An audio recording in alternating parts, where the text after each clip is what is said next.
He didn't mince his words. He was clear about what needs to be, what has happened, and people needed to take accountability.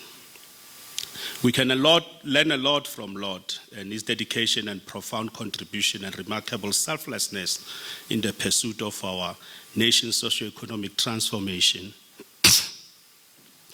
They are truly unparalleled. He etched in his name into the annals of history as a figurehead synonymous with the Black Management Forum itself. In other circles, he would be addressed as Mr. BMF himself. Throughout his journey, he didn't merely engage with the challenges and opportunities of his time. He embodied the relentless spirit of progress. His actions resonated beyond the confines of personal ambition, embodying the profound commitment to advancing the welfare and prosperity of our country.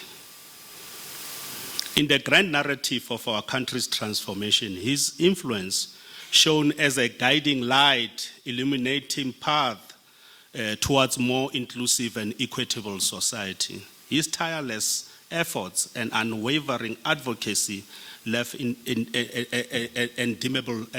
indelible mark, leaving us with a legacy that inspires generations to come.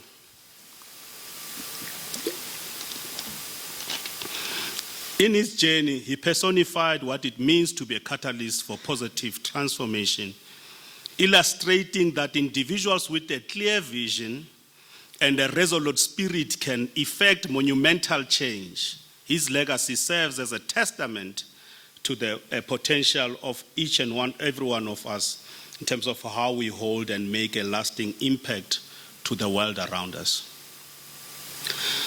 So Lord was sometimes a priest or a warrior.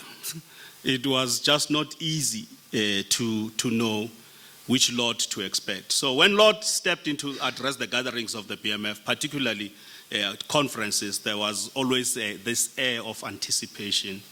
Whether we would be greeted by Lord, the eloquent priest, or Lord, the resolute warrior.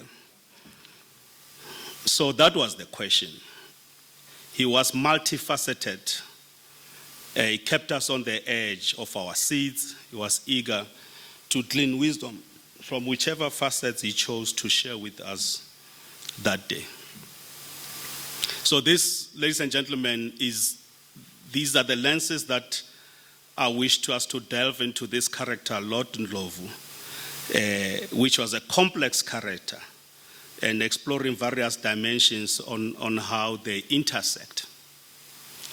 So one of the things, maybe on the warrior side of things, early days when I was the BMF MD, Mzwanele Manyi was the president. I must be careful not to use the other name. So Mzwanele Manyi was the president. So we criticized Patrice Motsepe and his leadership of Black Business Council, like we normally do things at the BMF. But these days, it's not happening that often. I'm not saying that you should do anything, Madam President. So we criticized Patrice and BBC, and he didn't take it kindly. And then he called and wanted a meeting. And now, when we hear other people telling us that how angry Patrice was, so we needed to find out, okay, if he comes, who else is coming with Patrice? He had an entourage of people. So we had a tactic that we used. I had to phone the PA of Patrice to say, yeah, for catering purposes, we need to know who else is coming.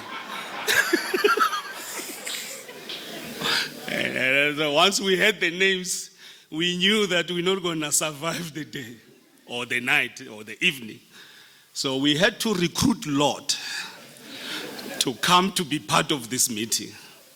So this meeting, how it went, it was very simple. So we wrote a statement with Mzwanele to say, this is what we said. Media quoted us out of context. And then Mzwanele would say, okay, now that I'm conflicted party, I'm going to hand over the meeting to Lord. So we all basically ran away and hide behind Lord, and Lord fought for us. So it has to be understood within that context. That is a man that he would literally fight when there was a need to do that. Actually, it was at the memorial service of Bradon here in Joburg, as we were about to bury Bradon, that Dr. Ruel Khoza shared a compelling narrative. He drew a striking parallel likening Don Mkonazi and Lord Ndlovu to none other, the revered disciples, that word again, disciples of Jesus, John and Peter, who were captivated by the profound resonance of their impact and influence. Yet tonight, ladies and gentlemen, I would prefer to envision Lord as the Paul of the Black Management Forum. Similar to Paul, who embraced Christianity much later, he was not there with the original disciples and actually even never met the Jesus Christ himself. Paul joined late, but Lord is mistaken as people who are founders of the BMF, although he joined late. Paul never met Jesus Christ. And it is noteworthy that his writings of Paul, he was the first person to write about Jesus. He wrote like pretty much 15 years after his passing. And the next person who would write was 40 years later, the Gospel of Mark. So Paul's interpretation of Christianity played a pivotal role in the expansion of Christianity beyond the confines of Judaism, disseminating the teachings to the global audience. And now today Christianity can be proud of 2.6 billion individuals worldwide who are part of it. And when it started as an offshoot of Judaism. And today we call the BMF positions on different matters as the BMF positions, but most of these positions come from the pen of Lord Ndlovu. In fact, they are Lord Ndlovu's positions that we adopted. So amongst others, it's fairness, equity, and justice, which he popularized as the key pillars of the BMF. They come from his pen. And they also happen to be the tenets of Paul's ministry, if you read the Bible like I do. So Lord's doctrine was similar to that of Paul. And then one of the quotes that basically come close, I think it was a conference in Cape Town, Lord, the priest, showed up that day. And he uttered some words, and amongst other things, he said, when you do well financially, you must do good or right, because doing well goes hand in hand in doing right. It must be done consistently for its own sake. You cannot do right externally without being right internally. Internal equity and fairness are the basis for external participation and doing good in the broader environment. Close quote. And Paul, in 1 Timothy 6:18, he would say that to do good, to be rich in good works, generous and ready to share, it's what is expected of every Christian. So Lord, though a latecomer to BMF, he left an indelible mark in the organization. He was often mistaken as a founder, as I've just said, but his conviction was clear. Brilliant ideas need effective organization to become tangible realities. That's what he was all about. He knew that you can have as brilliant ideas as you may have without good organization to champion those ideas. Those ideas as good as not having them. Lord was also a man of parables, analogies, and metaphors. So there was no speech of Lord without any of those things. So he would come up with the idea of a spear and a shield. And he will say that the shield embodies the values, ethics, and principles that guide one's actions and decisions. It represents a moral compass of that individual hold and reflect their integrity, honesty, and commitment in upholding what is just and right. The shield serves as a protective barrier, guiding against actions that may compromise their values. On the other hand, the spear signifies the performance, actions, and execution. It embodies the practical applications of one's skills, talents, and knowledge towards achieving goals and objectives. The spear represents a proactive stance individuals need to take in contributing to their communities and advancing their personal and professional pursuits. It symbolizes the willingness to take initiative and make progress and effect positive change. And I think I remember when you talk about the parable of the sower. I mean, this is in the Bible story. Those who don't go to church, there's a story about Jesus describing basically the planting of seeds in 4 different types of soils: the path, the rocky, the thorny, and the good soil. And then so Lord's emphasis was that just as we find the best growth in the receptive soil, individuals with talent thrive in right companies and organizations. So therefore the problem is not the individual, it is the environment that basically needs to be transformed. And you would go and say that there's nothing wrong against swimming against the tide as long as you don't lose your rhythm. Meaning that in his mindset, this mindset encourages us to see the problems and growth and growth opportunities and find ways towards, even when situations seems difficult, to try to go and about and achieve them. It shows the power of achieving goals in most difficult situations. And one of my favorite, you would say that the BMF uses race-based strategies to arrive at the colorblind end. So we're sharp in terms of how we raise these issues. But the BMF itself, it's not a racist organization, but we dramatize how we do these sort of things so that at least we could come on a common point. So Lord has been fortunate in his life. I think one of the things that he was asked actually about his rise in corporate and unusual roles that he has played in executive positions in his career. One person that basically supported Lord was a gentleman called Leon Cohen. Leon was the CEO of Bison. And in fact, Leon is the one who paid for Lord's school fees, and he bought uniform and stationery for his children when he worked for the BMF for free. That's Prof. Nkol. He left his paying job at Philips to work for the BMF and save the BMF when the BMF was collapsing. So Leon Cohen paid for the school fees and books. Suzanne, you remember? And one other person who did that for Lord was Richard Lobsher of Nedbank, who gave Lord unusual breaks. When quizzed about this, Lord himself, about these unusual breaks, he would say, there are some white people, 2 or 3, who for some reason decided to assist. The key question is at what price to themselves.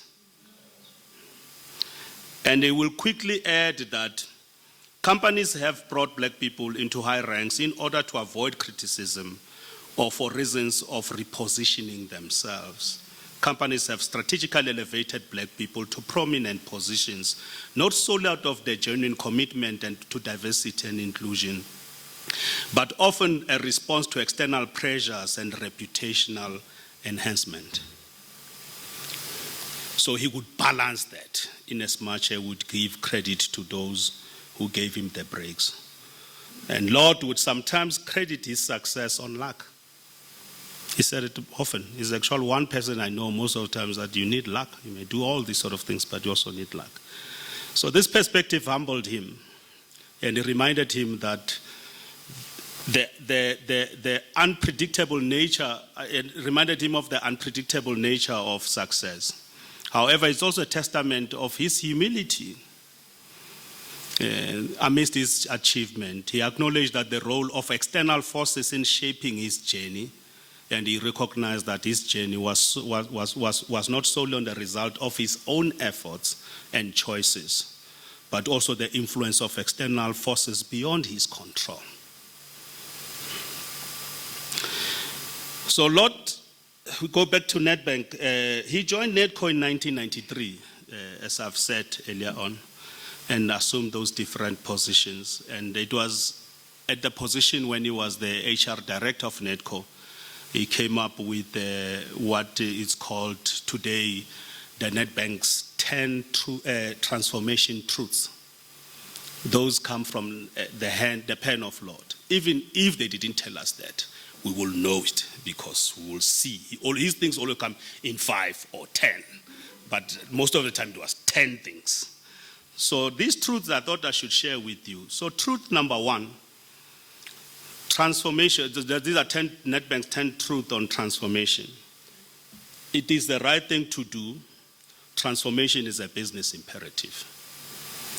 Number 2, transformation affects every single area of our business. Number 3, it is the responsibility of every person to make it happen.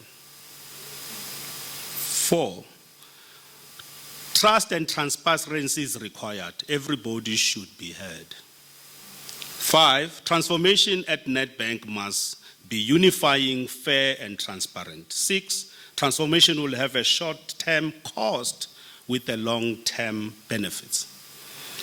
7, transformation targets will be embedded in our strategies and business plans through ongoing consultation. 8, we will proactively grow and develop our own pool. 9, we will focus strongly on the support and empowerment of Black people with a particular emphasis on Africans, all women, and all people with disabilities. Truth number 10, transformation is non-negotiable. That was a classical Lord Ndlovu, then, ladies and gentlemen. It was clear, and they are still there. If you want to look them up, you may find them. So one of the things I think, I did share this story. I think what I'm going to say, some of the things that other people can see as criticism. It's not a criticism, it's a critique. There's a difference between criticism and a critique. So the first time and the only time I saw Lord Ndlovu exhausted and defeated, it is a night that we had a dinner at the Westcliff. I've never seen him dejected. His spirit was crushed and the lowest of all time since I've ever known him. That day, the day that happened to be the last board meeting of People's Bank. And then so Nedbank decided to shut down the People's Bank. So Black people's noble cause and dream essentially was no more. The dream for owning the dream of Black people owning and managing their own bank was killed. And Lord had been at the helm of People's Bank as a CEO for some time at that particular moment. And his personal successful career in banking was exterminated. Roles were transposed, and then I had to be the mentor that night. So Kacheni believed that People's Bank should have been allowed to grow and compete with Nedbank until it was appropriate for the two entities to be merged.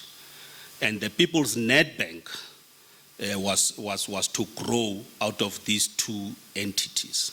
And by the way, you could read, if you want, the People's Bank image brand was growing faster than any other brand within the banking sector at that moment. It started basically as a market for the low end of the market. But Lord and other people within the bank, they managed to get people within the middle class to start joining around it. And Nedbank saw that as a threat into their market. Then they killed it. It was an arrested development. So People's Bank basically occupied the space of what we call Capitec today. And it was there before Capitec. And here's the facts, just to contrast. Capitec started in 2001. The market cap of Nedbank today is 100 billion, as opposed to 196 billion of Capitec. The share price of Nedbank today, or yesterday when I was finalizing the speech, it was 200 rand. And the share price of Capitec, it's 1,682. So this leads to, it's a clear demonstration that transformation is a business imperative. So final thing around Nedbank, it's on the story of a black CEO. So Lord, one of the biggest disappointments and regrets that he had is that he didn't win the battle to appoint a black CEO at Nedbank. He fought very hard. He crossed swords with a number of people, including black directors on the board, and he believed that there must be a critical mass of black people in these positions, and that's how most of people who end up being on the boards of Nedbank itself. It was because of his effort. In fact, if you were to put this thing into context, and so what happened is that there was an appointment, it was reversed, and Lord started withdrawing his involvement within the bank and ultimately left in the bank in 2009. And to put this thing into perspective, Sim Shabalala has been a CEO of Standard Bank for more than 10 years now. 10 years. And Nedbank could have had their black CEO long before then. That's why Lord packed his bed and left. So, doing things the typical way of things, Lord will never miss an opportunity to put a challenge out there. The challenge I would like to put out there to the Black Management Forum. The president is here. I think we need to up the game in terms of our work of advocacy, in terms of what is happening. There's a lot of things that is happening around mergers and acquisitions. So if we're to look at the theme of deconcentration if we're to deconcentrate the markets and the economy, which is basically the critical mandate of the Competition Commission, we feel like I think they're not playing as much role as they should be doing. Or they are doing their jobs, but the approved transactions basically are the transactions where the dominant players basically are gobbling up the rest of other things. There are no new black entrants that are coming through. We need to put them in a spotlight, so to speak, and hold them accountable. Because Competitions Act, amongst other things, its purpose is to promote greater spread of ownership, in particular to increase the ownership stakes of historical disadvantaged people. Close quote. It's their mandate. And I think they're failing at it. And so in doing that, we could look at, to deracialize the economy, you need to look at where it's concentrated. It's concentrated in these big conglomerates. And South Africa's story is very unique. So let me eating in Khabliseni Maqaban. So there's a 4 or 5 big companies in any industry in South Africa. It's an anomaly. No other country has what we have. And so what needs to happen is to deconcentrate. We have seen a glimpse of deconcentration. Remember that South Africa's economy is built on the backbone of mining. So the mining companies, okay, the question was, when you say deconcentrate, that when was the concentration in the first place? Two events happened. So mining companies, to capture the value chain, they had to venture into steel, into explosives, engineering, and chemicals businesses or industries in order to be able to effect the mining that they had. So that's why Anglo-American would own AECI, which has chemicals business, has nothing to do with mining, but they would do that to capture that. Other than ISCO, that was government owned. Every other steel company was owned by mining companies. So that's how concentration happened. And the second event, it was driven by the sanctions. When the foreign investors had to divest. So the only people who can be able to pay a check or sign a check and acquire those assets were the mining companies. That's why Anglo-American ended up owning SAB, Edgar's, Toyota, Media Company, Tonga, Hewlett, Mondi, FNB, Zonke. So that's how it happened. So now we need to make sure that the agenda of deconcentration is visible and it happens. But this time around, new entrants and black owners must emerge in owning these entities. Then we'll be honoring the legacy of Lord Ndlovu. So, two things I want to touch on, and then I will sit down. So one of the things that I never thought about this until I was asked to do this lecture. I'm doing this lecture because I think Prof. Nkutlu said I must do it, and we don't say anything. We don't say no to Prof. Nkutlu, by the way. So when I joined the BMF, actually we were so scared of you, Prof. And Prof would allow a debate to go by but when he feels irritated, he will cut the debate, or if the debate is not going his way, he will say, "You're out of order." And then it's the end of the story. So I'm not saying you're a dictator, Prof, but it was bordering closer to that. So one of the things that I was wrestling with is it's Lord Ndlovu from his political philosophy and ideology.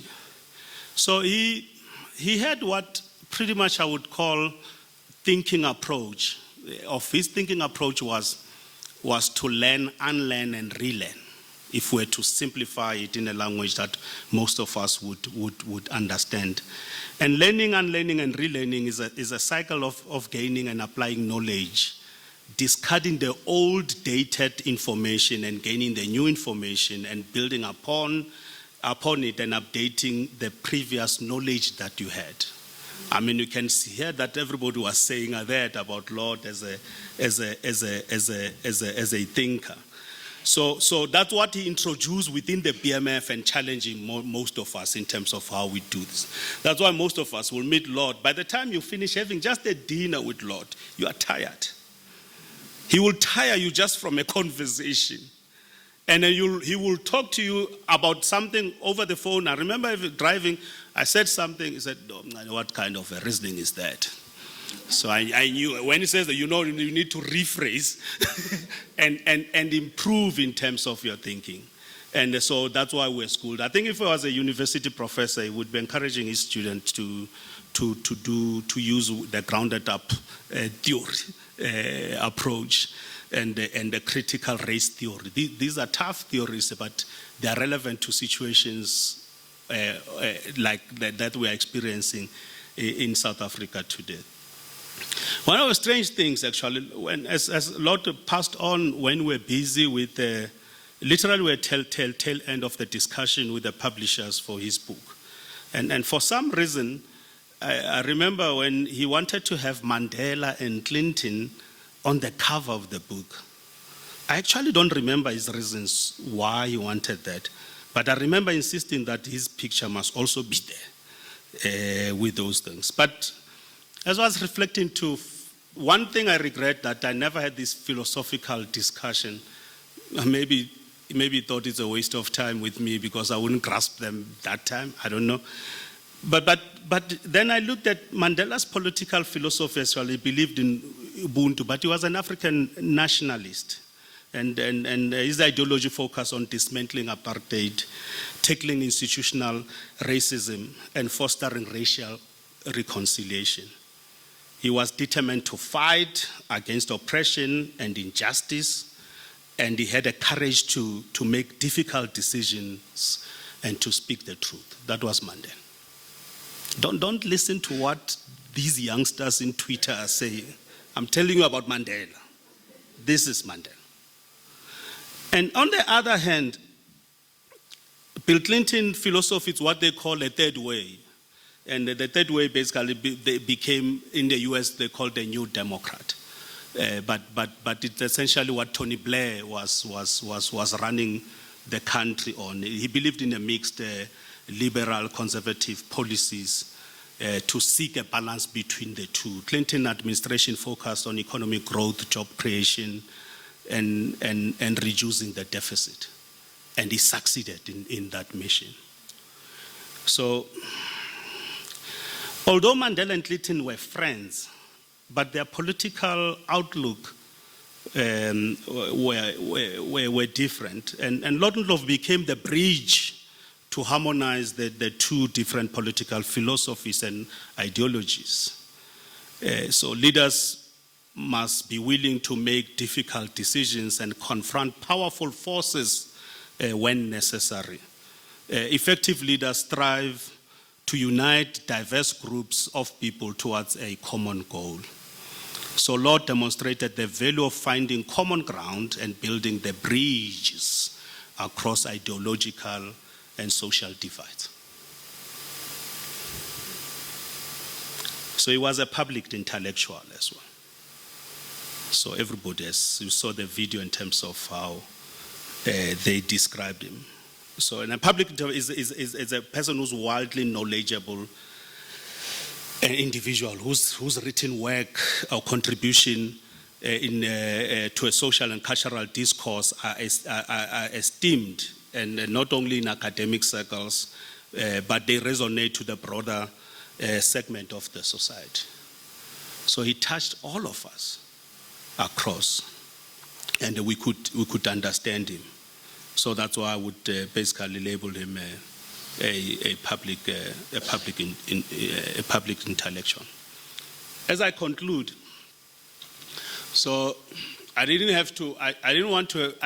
want us to have a theme for this lecture. Largely because I wanted to, firstly, one, I respect themes, but two, I wanted to say whatever I like.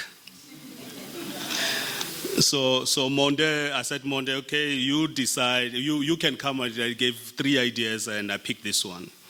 But now it talks about the key lessons from remarkable life of Lord Ndlovu. I'm going to do it the Lord Ndlovu style. I have 5 key lessons that we can learn from this remarkable life of Lord Ndlovu. Lesson number 1 is the trajectory of the future lies in the hands of those who possess the ability not only to envision it, but also to actively influence its course and give it a meaning.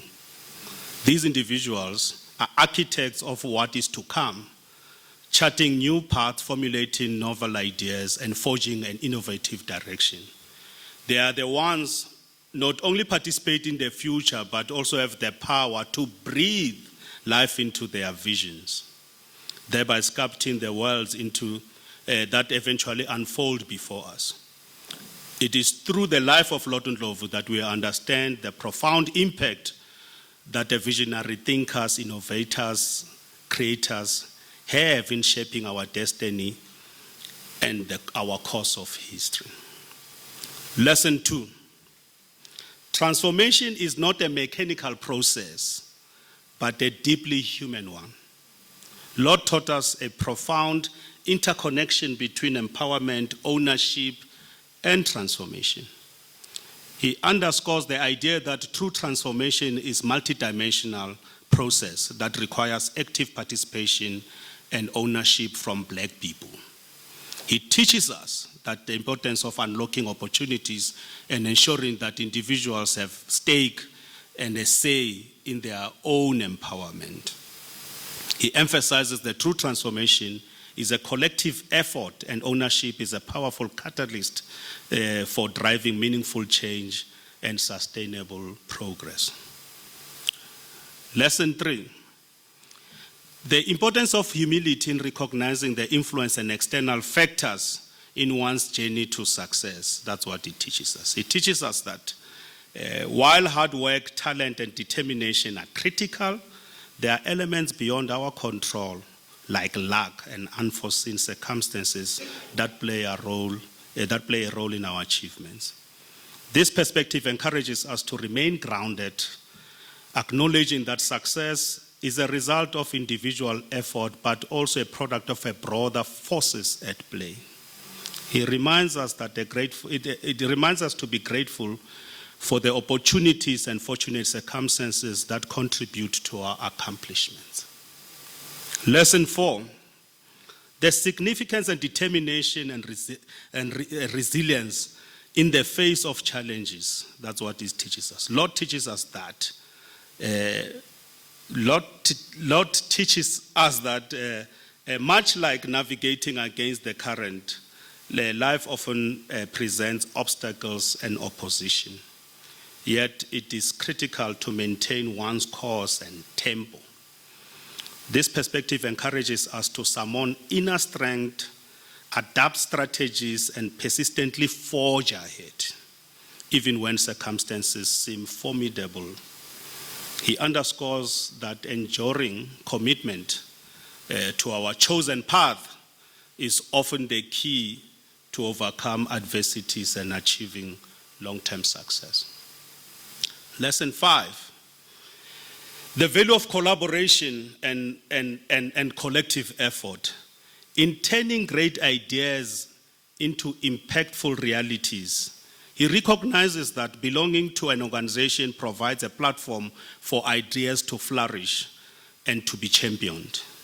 In his case, he entrusted his ideas to the Black Management Forum, understanding that their collective strength and shared vision would amplify their impact. This symbolic relationship between him and the BMF exemplifies a true ownership that true ownership is a two-way street. He gave to the organization, and in return, the organization gave him a purpose and platform to enact meaningful change. This highlights the power of synergy, mutual investment in achieving shared goals and making a lasting impact on society. So finally, Lord served as a bridge to corporate South Africa's future, representing the next generation of leaders. His views and that of the BMF were neatly knitted. In fact, the BMF owned him in as much as he owned the BMF. Ladies and gentlemen, that was Lord Ndlovu for you.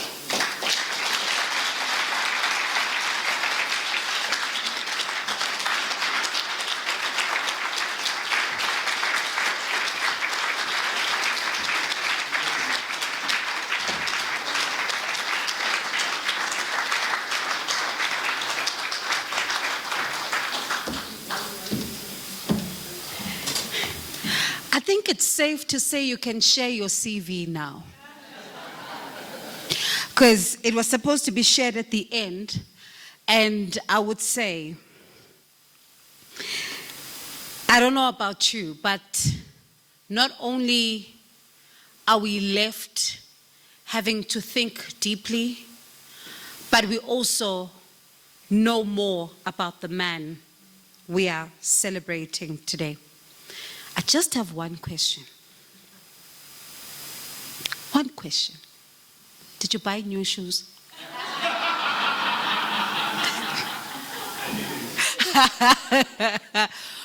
And just as a reminder, the restrooms, this is when it comes into play. I always get teased with my right and my left. So, right. Through the door, right, immediate right, the signs are there. Those are the restrooms. I will tell you later where dinner will be. That's if you're nice to me. There's something you need to do in order for you to have dinner. So, this one thing is standing in the way of your dinner and me. So, let's see. How many of you have Twitter accounts? How? 1, 2, 3, 4. Twitter. Look, let's say, I'm going to put it like this. Even if it's not active, with one follower, maybe your child, maybe your wife, maybe your husband, maybe your friend, someone. Even if it's one, even if it's no followers, how many? Angeke nidle yazi. Worried. Okay. So, hashtag leadership inspiration.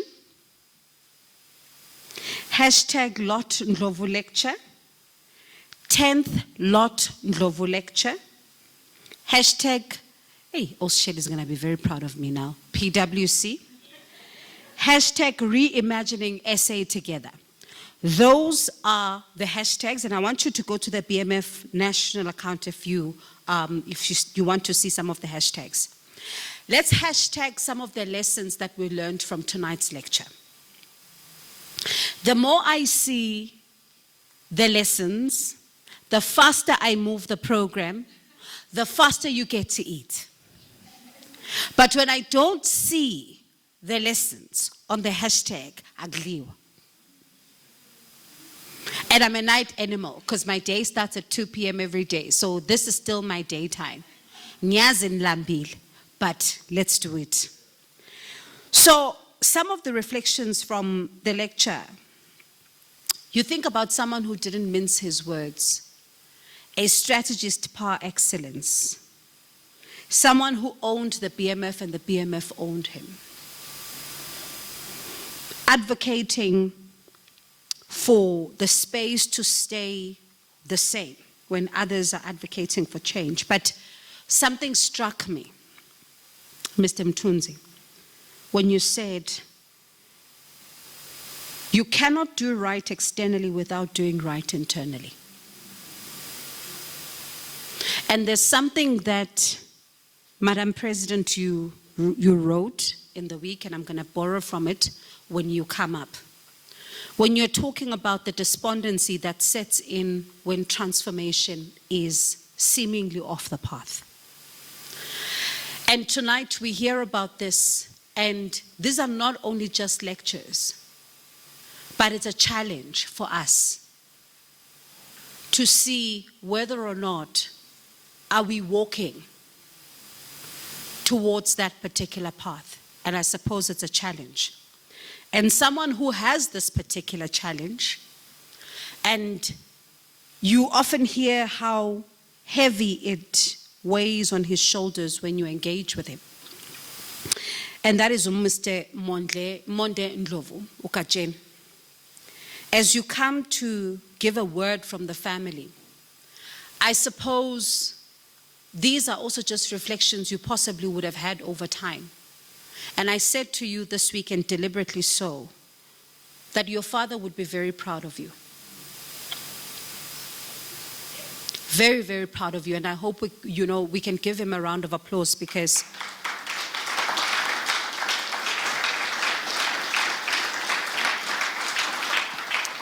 in a time where legacies, as Mr. Mthunzi has said, are defined in one way or another, his legacy, as I've heard over time, has remained consistent.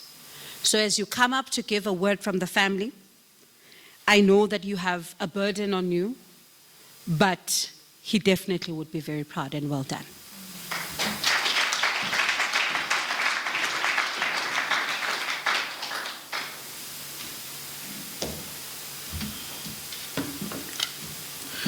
These short people.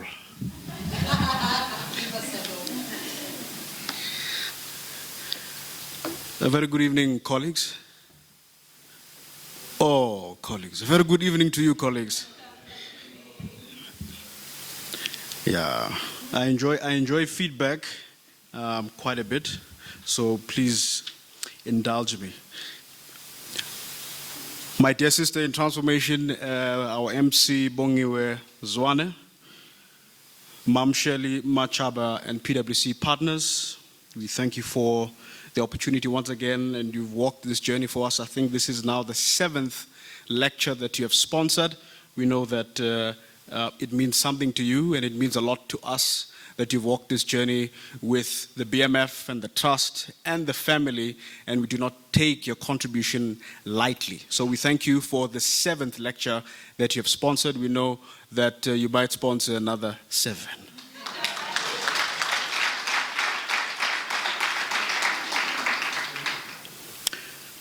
Mem Ndlovu, Mankosi, as I had said many years ago here, that out of all the decisions our father made, the best decision he made was being with you and choosing you as our mother and his companion.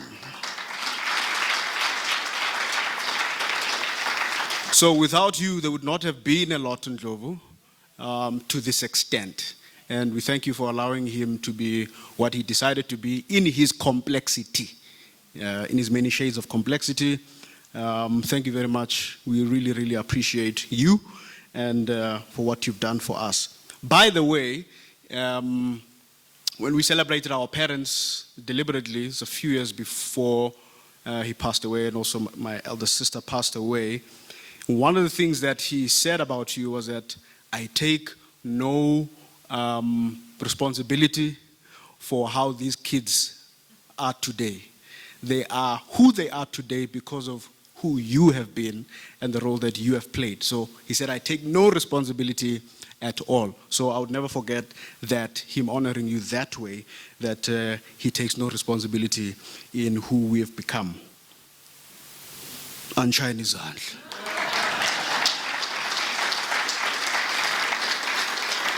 Abantu abamnyama bayancishana. Prof. Ndlovu, thank you very much, Baba, for your leadership. Greatly appreciated. One of the things that has fascinated me a lot with the stalwarts, after being part of the BMF, after Ubaba passed away, BMF immediately embraced the family. And Mr. Mtunzi, as I would always keep saying, he dragged me to the BMF, even though I didn't want to be in the BMF. So he dragged me to the BMF continually to do that. And one of the things that I greatly admired is how the stalwarts as well, having the privilege to work with my father's contemporaries.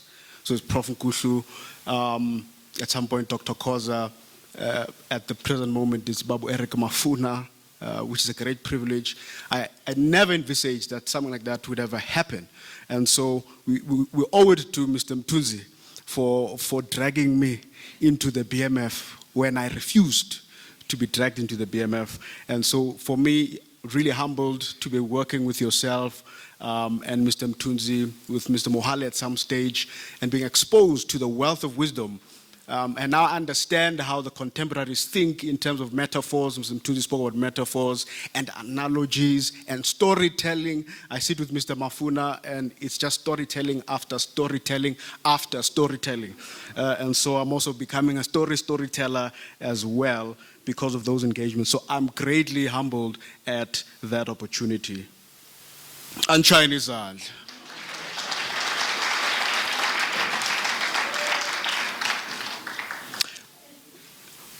We must also thank the BMF, the stalwarts online. Also thank Dr. Vilagazi and the great task that you have ahead of yourself. The BMF, as articulated by Mr. Mtunzi, which I won't repeat what he said, but the BMF means a lot to our family because of the great sacrifice our father made. Not only that, but through his example in leadership, in being self-sacrificial. When we want the BMF to do well, we want the BMF to succeed, because we know what it meant to him and we understand what it means to us.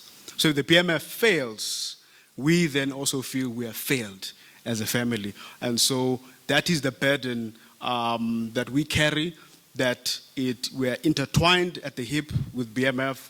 Almost immediately after Baba passed away, they were there, and they're still there till today. And so we've embraced each other, and we really want to see the BMF continue to excel and embrace the principles of Ndlovu. So Dr. Vilagazi and your leadership and the team and the MD as well, we're really grateful for the work that you have done and the support you have given the legacy, the support you've given the trust over the years, and this is to another 10 years and more.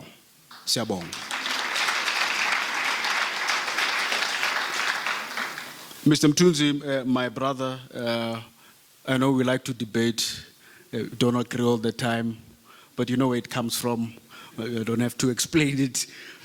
Last year you said you had a lot to say about Lot, and today Prof. Nkushu said you need to speak a lot about Lot. And now you've done so. Thank you very much, my brother. Thank you for that reflection. We really appreciate it. The milestone of the 10, it's really something quite magnanimous. It's not taken lightly as well. And another thing which I think also needs to be highlighted is that I think in your generation, you're the first to do the lecture as well, right across. So it is significant for that as well, that Mr. Mtunzi's generation has also begun to interpret Ndlovu and give us different shades of who he has been and who he has been to you. And I know he meant a lot to you as well, and you mean a lot to us as well as a family. We greatly appreciate your brotherhood and your friendship. Siyabonga.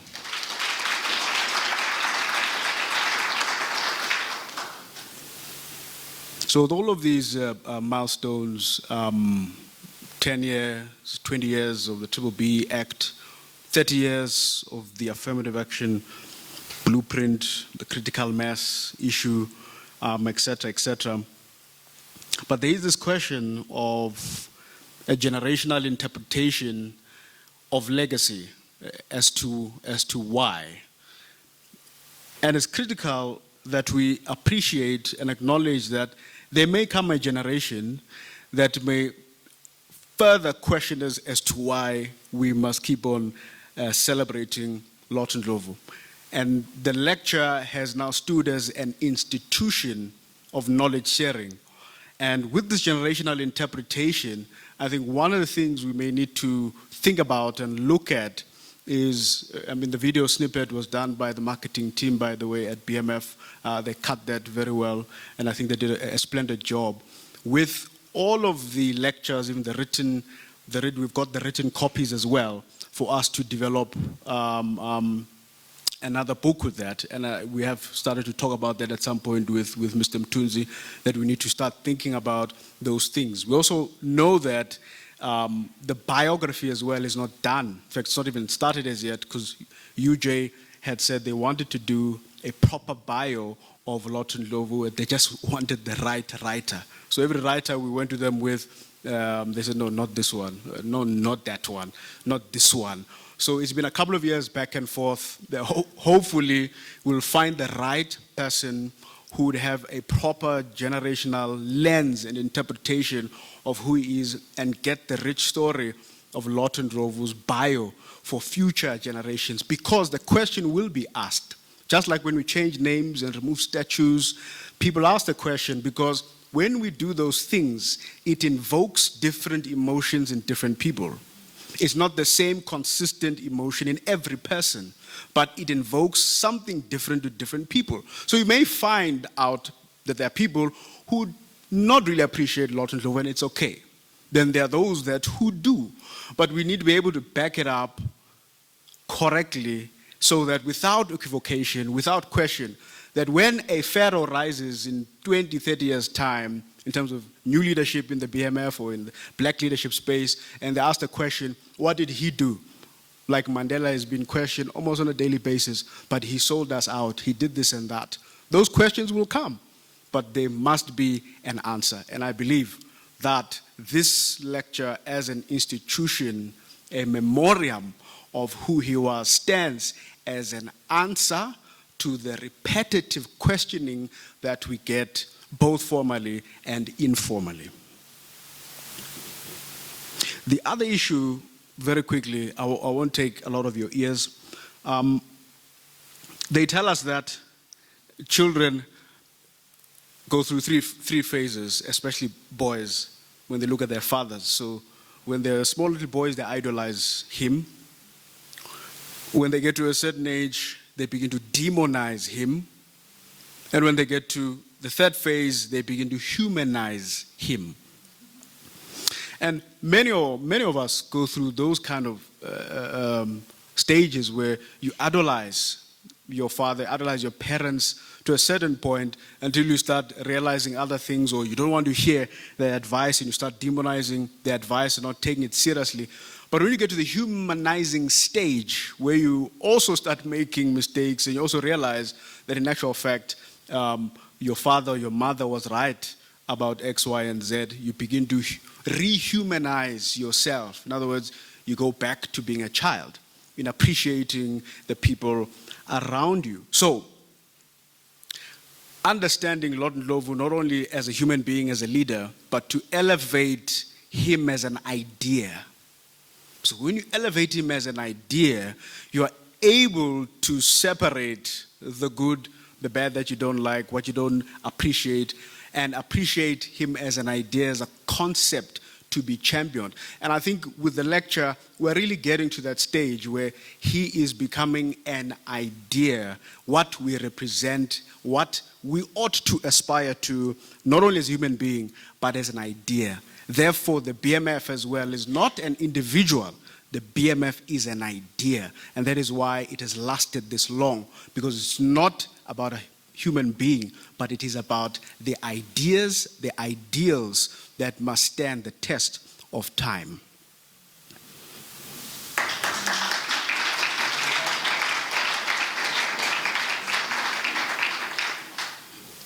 So all of my siblings, I must tell you, all of us are activists in one way or another, right?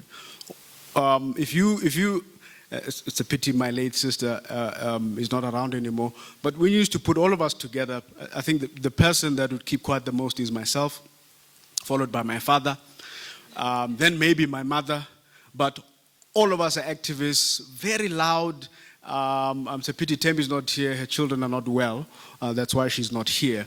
But all of us are loud, activists in one way or another, champions of justice in our own ways, because of the kind of parents that we have. We would be scolded if we were not to take issues of justice seriously at home. If we were helping people out and we dragged our feet, our parents would give us a hiding because of how they grew up, and when they start seeing some complacency setting in, they'd get very, very, very angry. So that happened to me with my father directly when I didn't want to do something in terms of assisting someone else when I was still a teenager. In the extended family, I got scolded. So it's very, very important also to know that my sisters are also activists. They are far better speakers than myself, far better thinkers than myself. For I'm the last born, like I keep saying. I was the one who was not planned. I'm joking.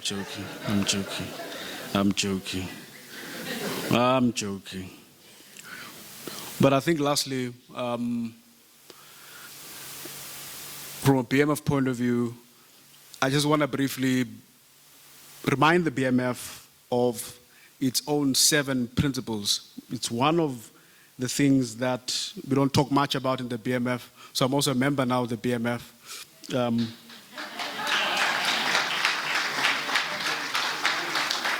I had worked for the BMF as well, which was a great honor for me, which was great. And so in our discourses, in what we engage in the BMF, here and there, some of these principles, we don't talk about them enough. So I think part of his message, if you were here, I think he would want to remind us about the many things, but more specifically about the principles that drive the BMF, the framework, the thinking, the lens that must be used to understand the time, the context, the future must be driven by principles, and everything else would hang on those principles. So very briefly, I'm not going to unpack them. Babu Mthunzi has done that. Principle number 1, the optimum use of the country's human resources. Principle number 2, equal opportunity, self-development, and advancement. Principle number 3, establishment of conditions and structures for strong economic growth. Number 4, a just non-racial democracy for South Africa as one nation.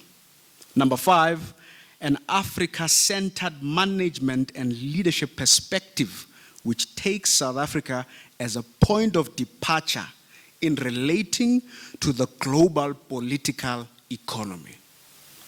So not the other way around. Can't be too globally minded, but you're absent in this village. Number 6, liaison with other organizations predicated on freedom of association, but most importantly, and principled alliances. Not unprincipled alliances, but principled alliances. And the last principle, promotion of justice, non-violence, peace, and stability. As I sit down, a story is told of a young girl whom a philanthropist on the African continent was assisting with wheelchairs, etc. And she requested for him to come closer, come closer, come closer. And then she says, I want to look at your face. I want to remember your face so that when I am in heaven one day, I can look for you and thank you again. And I'm sure that when we think about Lawton Ndlovu, we think about the legacy, we think about BMF, we want to see its face so that one day we may thank him when we see him again, when we thank the BMF for his contribution, for what they have done. Ladies and gentlemen, thank you very much for your support. We appreciate it.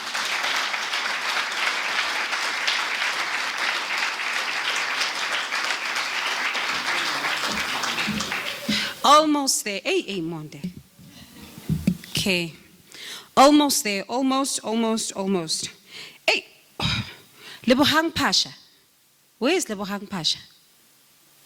That's the only person who's going to eat tonight. That's the only tweet I have just seen. So, angikho sure ukuthi kwenzakalani. Twitter, I want to know, Hori, what are some of the nuggets? Because I'm using the hashtags. I don't see the hashtags. Hey, yazi LinkedIn except suku, man. Professional ebusuku. Fine. Just for you, I'll go to LinkedIn. So, hashtag leadership inspiration, hashtag Lot Ndlovu lecture, hashtag 10th Lot Ndlovu lecture, hashtag PWC, hashtag reimagining SA together. So far, Lebohang Pasha, Kwenanje, who will eat. And before we move on, we're almost literally right at the end of our program. But before we do that, in the spirit of Thanksgiving, in the spirit of Ukubonga, I would like Ndlovu as well as Kutlu to stand up. And we honor them this evening, Siyabonga. Please let's give them a round of applause.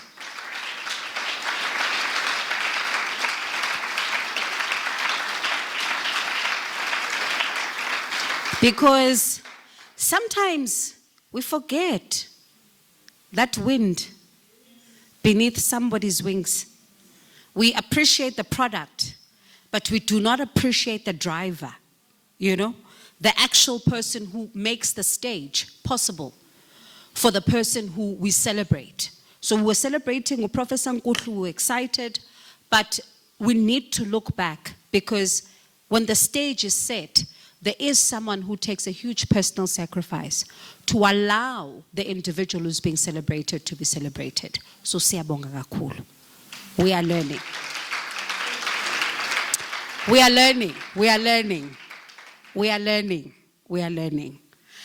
And as I call the next speaker, who's the final speaker for us tonight, Dr. Sibongile Vilakazi. Dr. Vilakazi, before I even read your bio, there's something I just want to touch on that you said. And it's quite, it struck me because you were writing about something that has just happened. And you say, one of the national agendas for South Africa that is supposed to be a non-negotiable is the transformation of socioeconomic dynamics and opportunity distribution to reflect the population of the country. I won't read the whole article.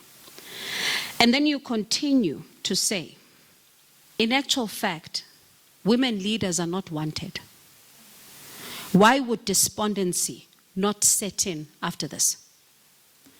And I won't say in the context, or you can say in the context at which you were writing, because when I was reading it, it was, for me, something that is a conversation that you were starting again, to say, why has it become negotiable?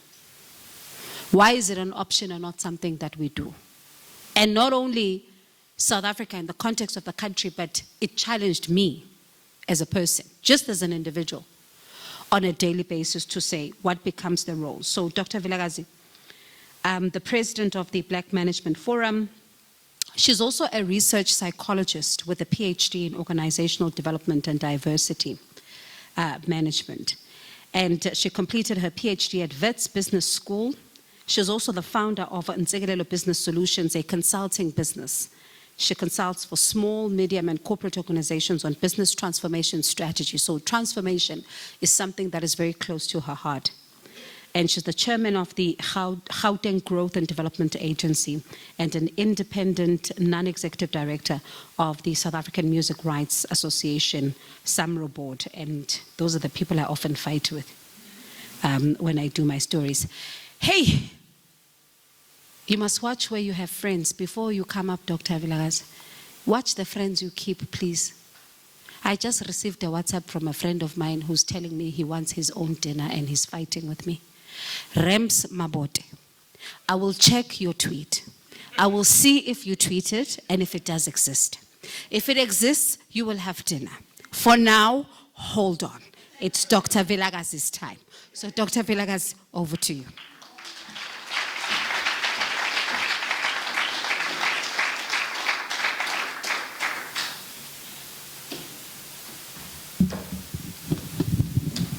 Thank you so much, our program director. I think you've done a really stunning job this evening. We appreciate you.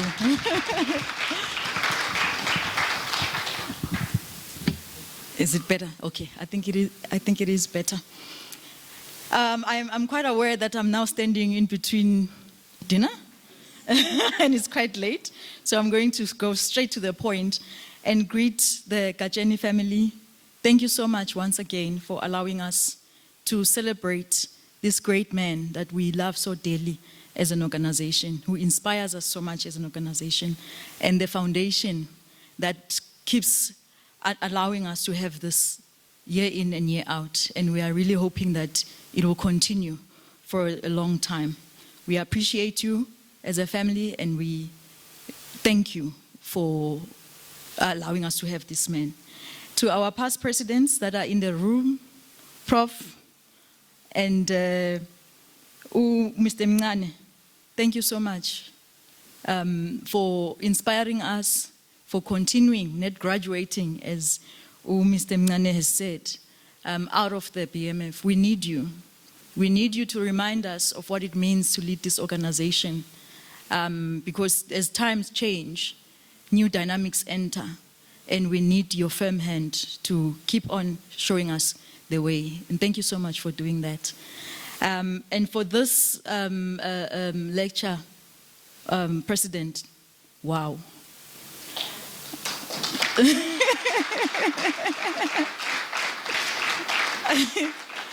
It was informative and educational at the same time. We know more and better about Ugajeni, but also about some of the dynamics of the country and the challenge that you have given to the BMF. I accept it. So I will be calling you. I'll be calling you to then come and partner as we explore how best do we move forward on these ideas. To our guests, our members of the organization, potential members who are going to be joining after this session, I greet you, and I see there's my Queen President. I call her, and she calls me. Thank you so much for being here and for always supporting the cause. I greet everybody who's here in this room. From the BMF, the life of Gajen could not be most apt inspiration in this time that we find ourselves in, as an organization and as a country. You all know that we've just come out of a very painful, not so distant past as an organization. We've had to make decisions that have really hurt us, I think, as an organization. We didn't want to make those kind of decisions. They were painful. But what kept us going was the structures that Obabu Gajeni and the team at the time put in place to govern the organization. They were able to hold this organization intact and provide direction while the organization was navigating its way back home. We thank the wisdom and foresight of Obabu Gajeni that we are all here and the organization is standing intact. The organization has managed to come out standing tall and possibly better than we could have imagined. Just like he and his peers worked hard to reposition the organization to be relevant and have meaning in their time, when it was becoming clear that we were about to attain political power as black people. As the current leadership, we also find ourselves having to work just as hard, if not harder, to position the organization as not only relevant, but trustworthy, to continue to carry the voice of black managers and black majority who remain economically excluded. The identity and posture that the BMF needed to take then in the context of political changes. We are once again grateful to the wisdom of Obabu Gajeni and his leadership that assisted the organization to choose correctly, because that choice continues to shield us as a non-partisan organization. We are able to speak truth to power while partnering effectively with the very same power to advance the transformation agenda. I am happy to report to you, our ancestor, who is surely with us today, that the organization found courage to confront one of its most limitations of pushing women leaders to the echelons of the organization. We are here currently navigating what this means for the organization and the legacy thereof. But we have done it. The organization has been able to do it 47 years later. It is led by women. I am sad, though, to report that you were correct in yours and Brad Don's assertion that political freedom without economic freedom will be meaningless. That total liberation included the marrying of political power and economic power. That since the vision of BEE has not landed as it was intended, we remain poor and far from total liberation as a black people. That you were correct, that the single most important ingredient to getting BEE implemented correctly was individual level ethical leadership. We currently find that the enemy is now this very same individual level ethical leadership. People no longer know the difference between leadership to serve people and leadership positions to advance one's economic emancipation. It has become normal for people to aspire for leadership positions in order to take care of themselves and their families. As a result, all the gains we had made as a country have almost all gone to waste as people hurry to use public resources to take care of self. No one is caring for the public. Again, this is because you were correct, that the failure of BEE would be the failure of democracy. Here we are at the brink of a failed democracy because we have failed to successfully implement BEE. I am happy, though, to report that we are here. We see what's happening, and we have the energy to do something about it. Your words, Gajeni, continue to inspire us to stand tall and to just push. When you said there is a price for doing the right thing, that it takes courage to be an ethical leader. We continue to draw courage from your courageous leadership. We are here holding the baton. With our hands shaking, but firmly we are holding it. We will not drop it. We shall carry it until the end, because failure is not an option. Ethics and principles are non-negotiable, because our collective success as a people depend on it. We are calling for your spirit. We are invoking you to come to be upon us, to guide us, to see us through to victory. Thank you so much, everyone, for being here. Thank you so much for continuing to support the BMF. Please enjoy your meal as you're about to have your meal. Thank you so much, Koli. You've been a soldier of this organization. Thank you for putting all of this in partnership with the foundation. Good evening.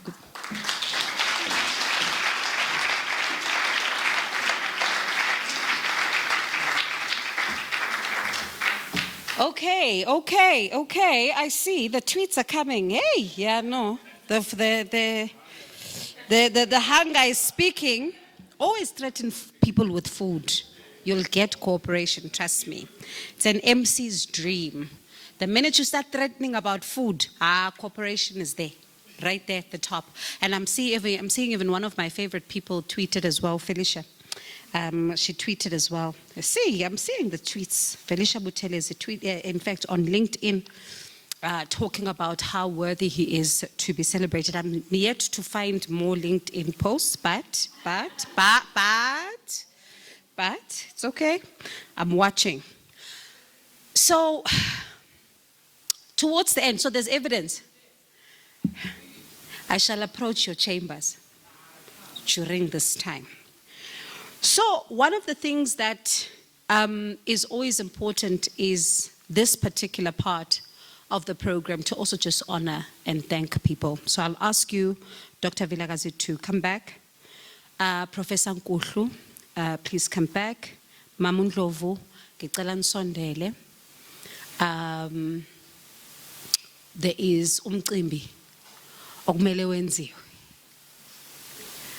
And we all know how important lo mcimbi is.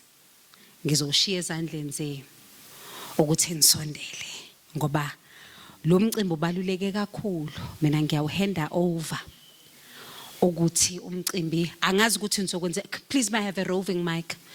Ngizocela ukuthi umcimbi niuqhube ngalendlela enizoqhuba ngayo. Ngisathole evidence yami lapha emuva. Sibone ukuthi uhamba kanjani umcimbi. So we may give them the mics. Thank you.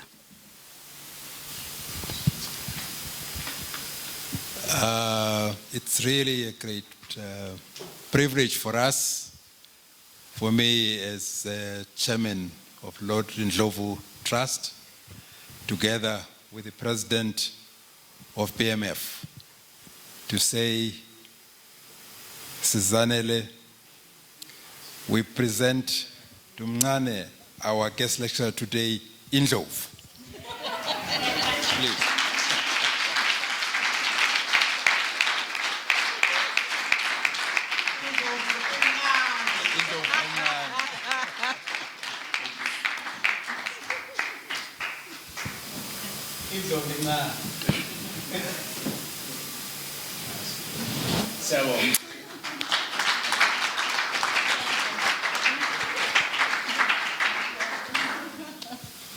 Don't you just love me at this moment?